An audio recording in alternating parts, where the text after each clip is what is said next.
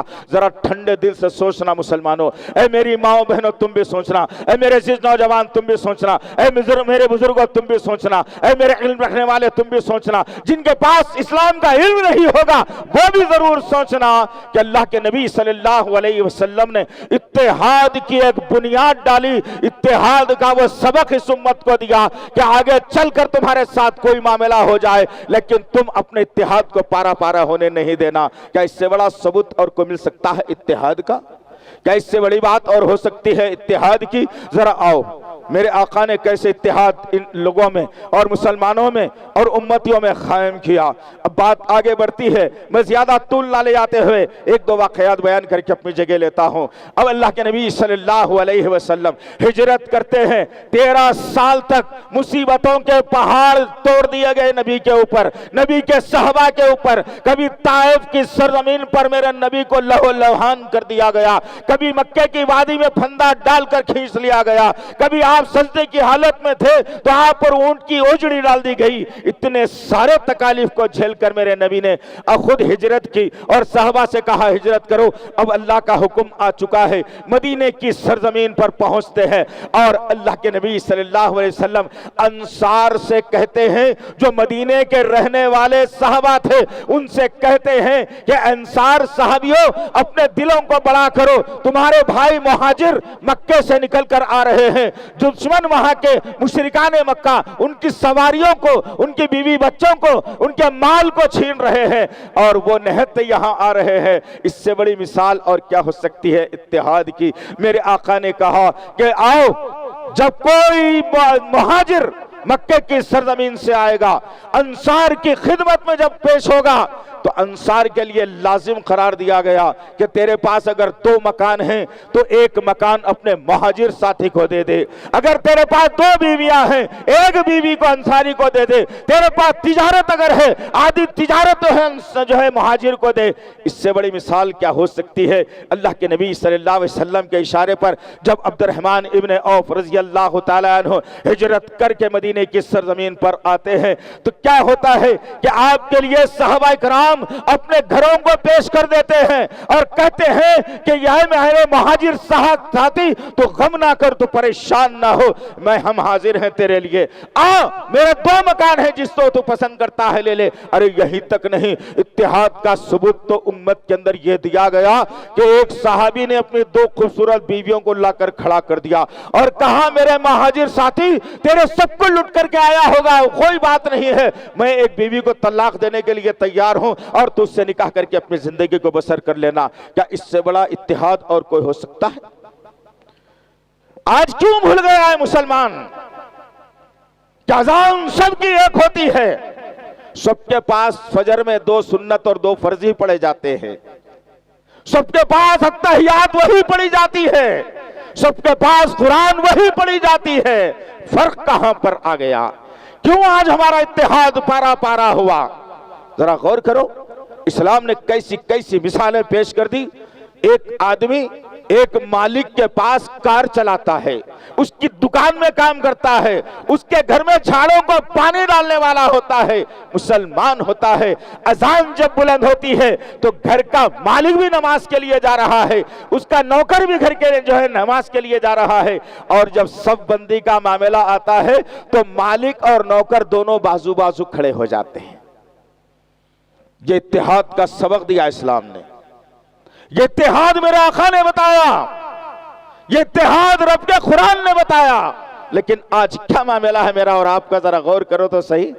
ٹھڈی کو ہاتھ لگا کے بلانا پڑتا ہے کہ بھئی آؤ, اسلام کی بات ہونے والی ہے.